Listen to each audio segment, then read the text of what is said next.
21 জন বা 24 জন শিক্ষক কর্মচারী আছেন, সেখান থেকে আমরা ধাপে ধাপে আসবো, কারণ আমাদের পরীক্ষাটা তো আমরা বন্ধ করতে পারবো না, স্টুডেন্টদের তো আমরা ক্ষতি করতে পারবো না, কারণ ওরা তো আমাদের শিক্ষক, ওরা তো আমাদের সন্তান তুল্য। একজন শিক্ষকের কাছে স্টুডেন্ট যেরকম সন্তান, তার নিজের সন্তানের থেকেও বেশি।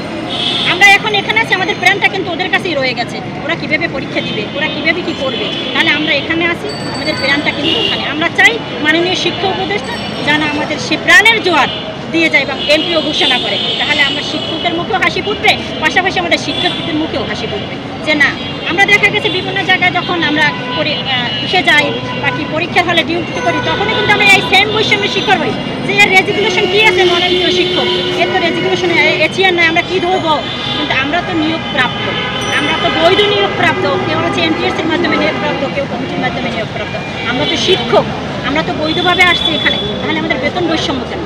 আমরা দেখা গেছে পাবলিক বিশ্ববিদ্যালয়ে পড়াশোনা করে আসছি, কেউ অনার্স মাস্টার্স কমপ্লিট করে আসছি, আমরা সর্বোচ্চ হায়ার ডিগ্রি অর্জন করে এখানে আসছি, কিন্তু শিক্ষকতা পেশাটা কি আমাদের জন্য একটা অভিশাপ হয়ে দাঁড়িয়েছে?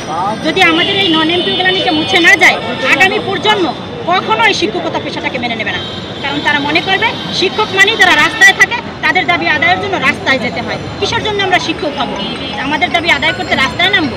কেউ চাইবে রাস্তায় ধুলোবালি খেতে? ধন্যবাদ।